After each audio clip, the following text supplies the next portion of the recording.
Ici Marcelin de Contrôle 6, bienvenue à cette sixième partie de notre formation sur le développement web sous ASP.NET. C'est la suite d'une série de formations sur le formatage des pages web avec CSS. Aujourd'hui, nous allons apprendre comment séparer le code ASP du code CSS pour deux raisons principales. Un, pour l'aération de notre code source afin de permettre qu'il soit lisible beaucoup plus facilement. Et deux, c'est juste pour des besoins de professionnalisme. Plus le code est propre, mieux c'est. Abonnez-vous à notre chaîne si vous ne l'avez pas encore fait.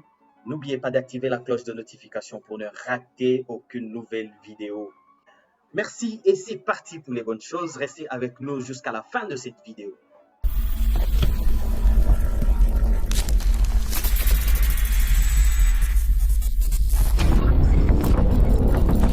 Virez tout ce qui est style, formatage dans votre code.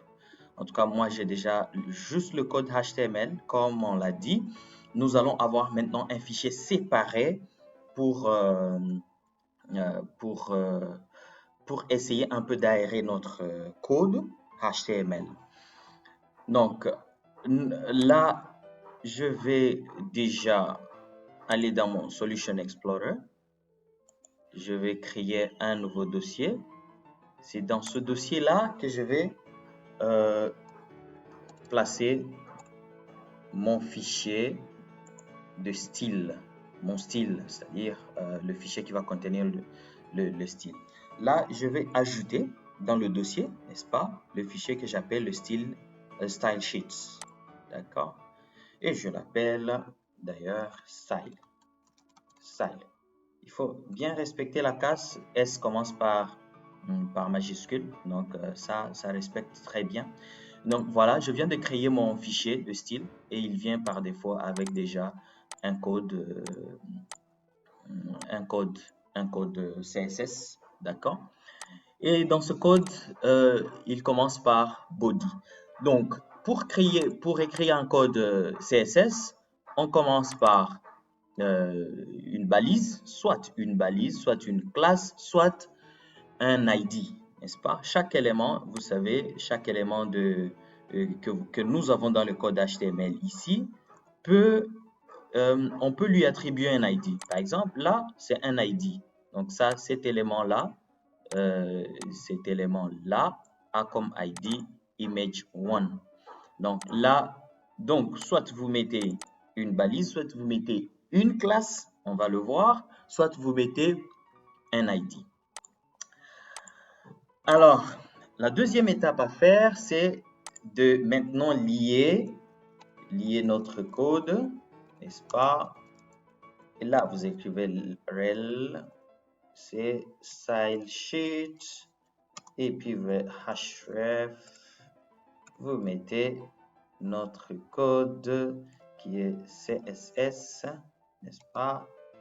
CSS ou bien vous pouvez juste pick URL, d'accord? On va là-bas et puis vous mettez là-bas et puis où vous pouvez écrire, n'est-ce pas? Et puis on ferme. Très bien. Là, on vient de lier déjà notre feuille de style à notre code. Maintenant, on va faire juste un petit test en faisant juste le background. D'abord, rappelez-vous, maintenant que je viens de virer tout mon code, ben voilà, c'est pas ça, que je viens de virer tout le code CSS, j'enregistre, je clique sur mon fichier HTML, je vais plutôt ASPX, d'accord? Je vais voir ce que ça donne après avoir viré tout le formatage qu'il y avait avant. Donc, vous allez constater que nous avions déjà un long code et comme le code devenait de plus en plus long, ça devenait de plus en plus illisible. Là, on a le logo, il est juste là, mais comme il est tout en blanc, sur un fond blanc, il ne se fait pas voir. Alors, nous allons essayer quelque chose. On va mettre juste un background rouge. N'est-ce pas? Il faut toujours finir par les points-virgules, n'est-ce pas? Les points-virgules dans le code CSS, il faut toujours finir par le point-virgule. Vous n'êtes pas obligé de finir par le point virgule si vous avez seulement une seule ligne. Mais si vous avez plusieurs lignes, il faut toujours finir les précédentes par un point virgule. Très bien. Voilà. Là, nous avons maintenant euh, nous avons maintenant notre code. C'est très bien. Avec le background rouge. Ça, c'était juste pour tester si notre fichier, notre style, n'est-ce pas? Notre fichier qui contient le style, c'est le CSS, est bien lié à notre code HTML. OK? Donc, tout ça, je vire d'abord. Alors, ce qui est bien, donc là, j'élimine tout ça. Alors, je vais introduire une autre notion, une nouvelle notion, c'est la notion maintenant des commentaires. Il faut savoir que votre professionnalisme sera remarqué dans la propreté de votre code. D'accord? Lorsque vous avez un code propre, vous serez bien codé, bien jugé. Une autre chose à savoir, c'est que lorsque vous développez une application web, de plus en plus des clients vous demandent de remettre le code source. Donc, plus votre code source est lisible et facile à lire par une autre personne, plus on va vous qualifier, on va bien vous qualifier. Donc, vous serez bien coté, vous serez bien qualifié, vous serez plus professionnel si votre code est mieux lisible. Du coup, il faut introduire les commentaires dans votre code. Parce que de plus en plus, si votre code devient de plus en plus long, il devient de plus en plus difficile à lire et donc le besoin d'introduire des commentaires dans votre code se présente. Et donc là, ça va permettre de bien lire, de rendre votre code lisible.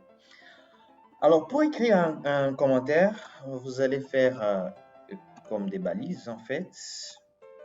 Vous mettez là le point d'exclamation et puis 4 tirés. Et là, vous pouvez écrire votre commentaire. D'accord? Très bien. Donc là, je ne vais pas écrire ça. Je commence par, je dis, voilà le début du menu. Voilà. Vous savez que le menu commence par ici et normalement, il finit quelque part ici. N'est-ce pas? Là, vous mettez fin menu. D'accord? Et là, je vous conseille par exemple de mettre début, barre, titre. Vous vous rappelez, après le menu, il y a la barre de titre et puis il y a le contenu ou le corps qui contient le formulaire, n'est-ce pas? Donc là, je mets fin barre titre, n'est-ce pas? Barre titre. Ça, c'est fin. OK. Et là, c'est début, le corps ou, je sais pas moi, formulaire. D'accord? Début formulaire et qui va finir.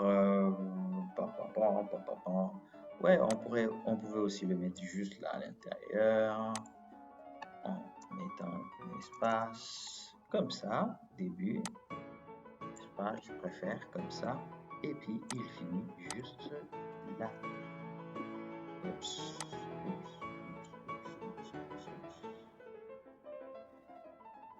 Donc là, je vais copier ceci et je vais mettre ça là-bas. Ça sera fin. Corps, n'est-ce pas? On vire cela. Et puis, peut-être que ça sera maintenant le début footer. Footer. Et puis, il finit par là. Non. Début, fin, footer. Donc, on zoome ça. Tac, c'est bien. Et là, on met notre foot.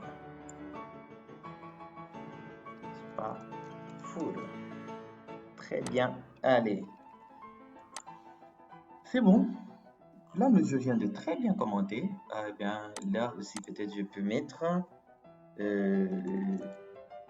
fin partie droite, n'est-ce pas? Nous avons une partie droite dans le corps. Partie gauche. Et début, partie gauche. Partie droite. N'est-ce pas? Et la partie droite finit juste là. Début, fin, partie droite. Très bien. Eh bien, on a notre code bien commenté. Donc, c'est lui qui va voir, qui va accéder à ce code dans le futur. Il va voir que voilà, nous avons le menu qui commence là, qui finit là. Et on commence la barre de titre là, qui finit là. Et on commence le corps maintenant, qui finit juste ici, fin du corps, n'est-ce pas? Mais à l'intérieur du corps, nous avons la partie gauche ici et la partie droite ici. D'accord? Bien. Maintenant, nous allons vous rappeler que cette partie, le menu ici, a un fond bleu. Donc là, on va créer ce qu'on appelle maintenant une classe. Et pour créer une classe, il faut commencer par un point, lui donner un nom que vous voulez, n'importe quoi. Je peux mettre Marcelin, je ne sais pas, n'importe quoi en tout cas. Je préfère lui donner un nom censé menu. Et puis, je lui dis background color. Je mets le blue. N'est-ce pas? Je mets le blue. Et puis, je finis toujours par le point virgule. Rappelez-vous que, voilà, on peut se limiter là-bas. Et on va voir ce que ça donne.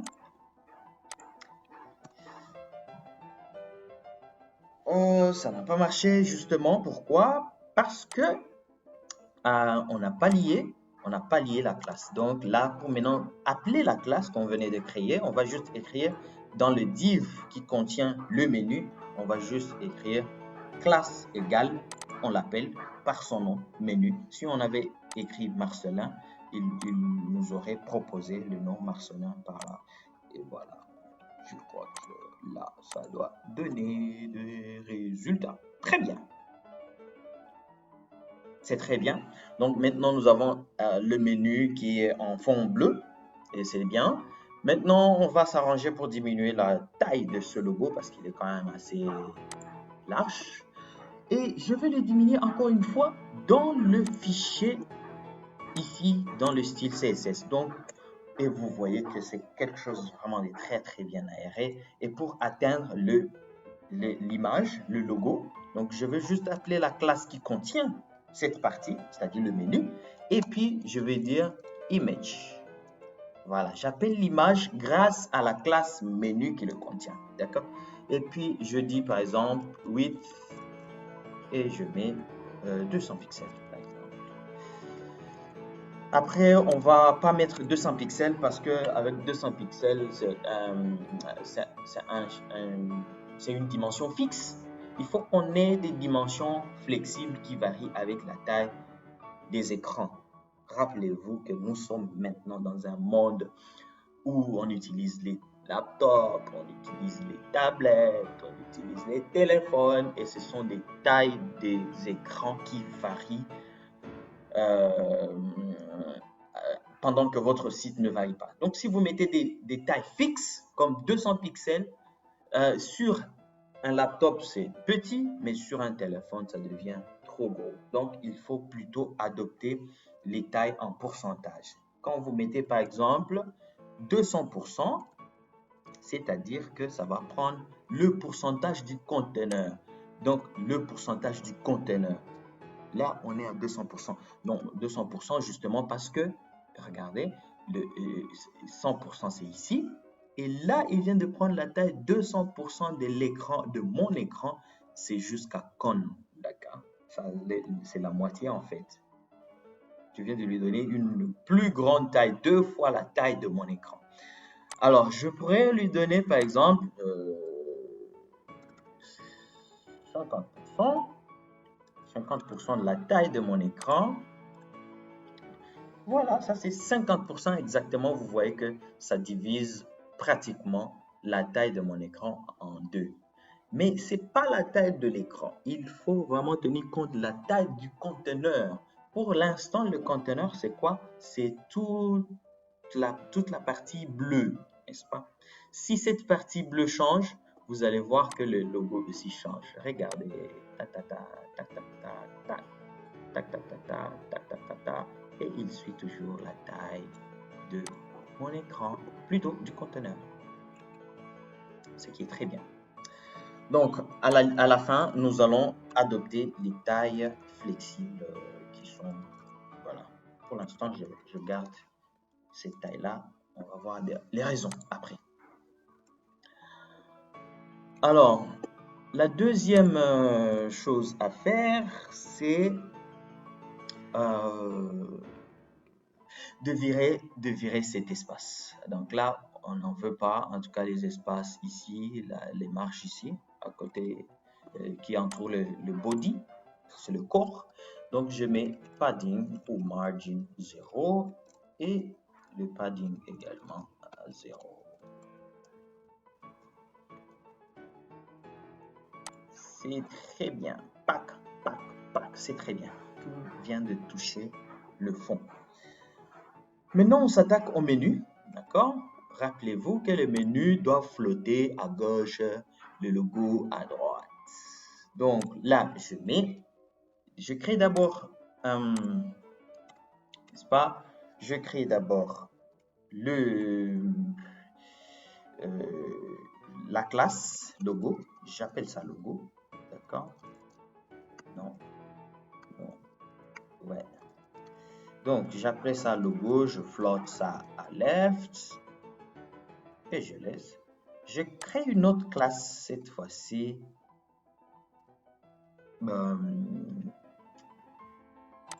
Ouais, je peux créer une classe que j'appelle left, tout simplement. D'accord? Et une autre classe que j'appelle right.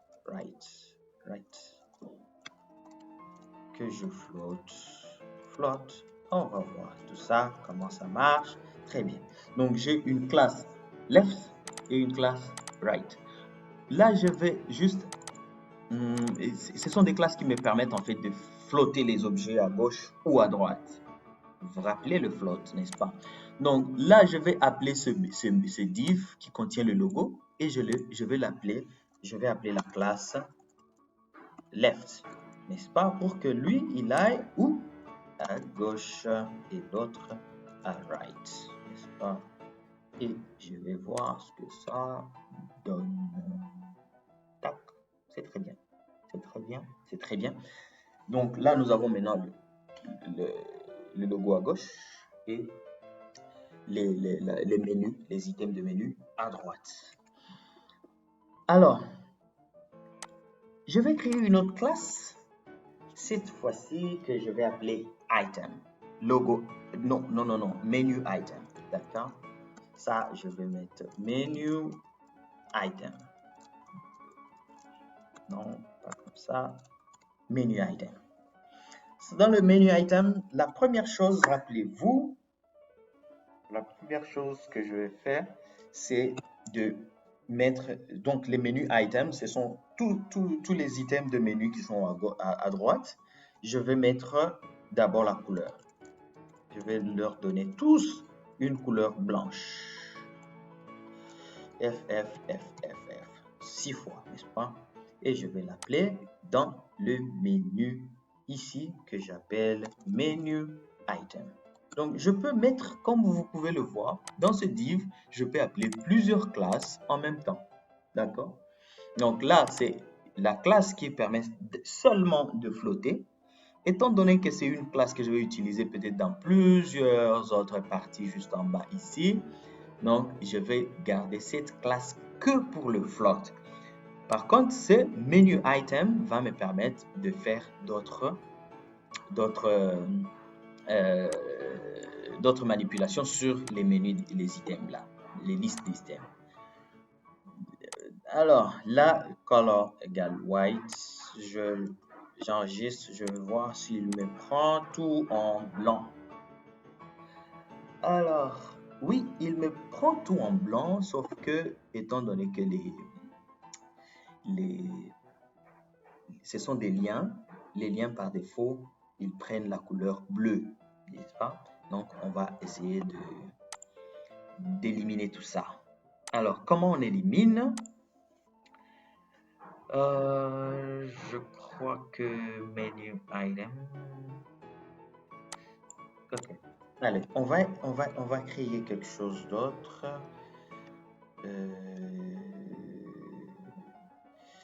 Menu item.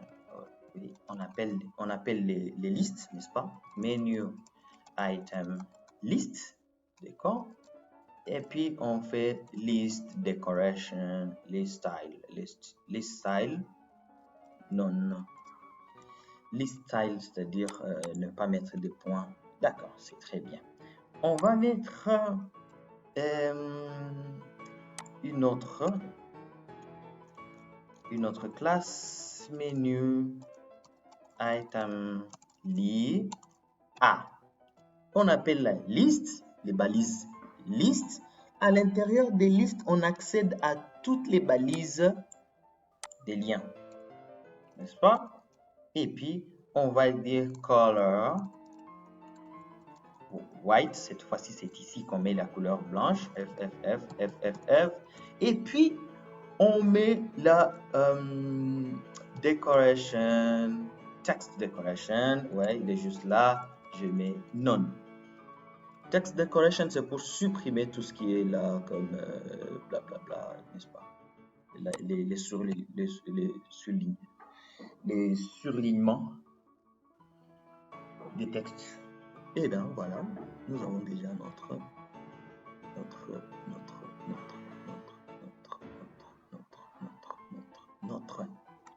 C'est très bien. Une autre chose que nous allons faire, donc ici, ça ne sert à rien. D'ailleurs, ce menu-là, pour l'instant, en tout cas, ne sert à rien pour l'instant. Bon, on peut le laisser. Il pourra servir à quelque chose peut-être après, mais à l'intérieur, on ne met rien. Très bien. Ce qui suit, c'est aligner maintenant les listes, n'est-ce pas? Les listes sur... aligner les listes sur une ligne. Donc là, rappelez-vous, encore une fois, on va flotter. Float left. On va tous les flotter à left. Non, ça ne me prend pas. Oh oui, il y a une erreur là. Float. Ok. Il y a une erreur. Ok. Très bien.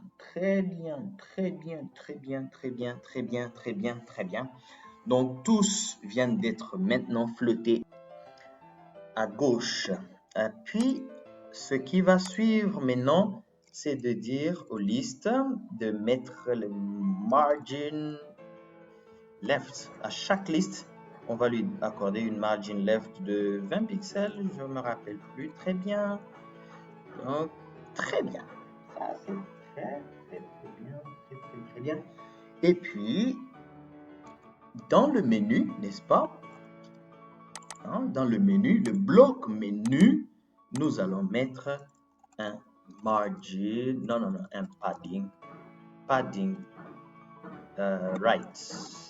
Donc, de l'autre côté, vers le fond, ici, vers contact, ici, on ne veut pas que ça colle vraiment le fond. Donc, on va lui mettre 50 pixels. Rappelez-vous, c'était le padding qu'on avait donné. Voilà, on actualise. Très bien.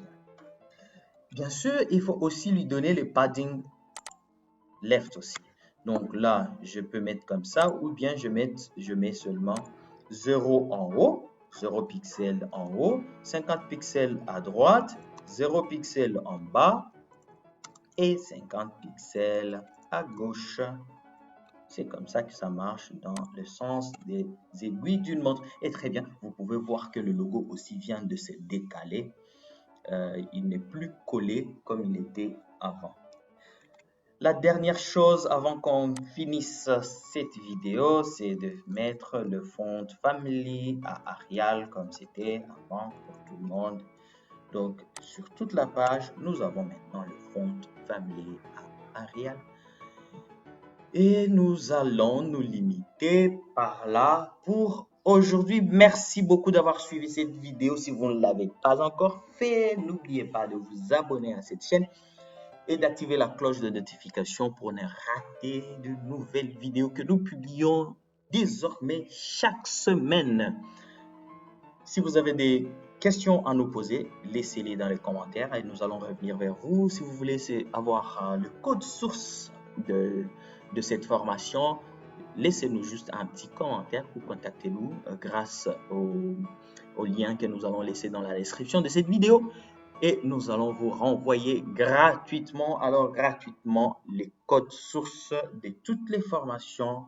Merci beaucoup et à très prochainement.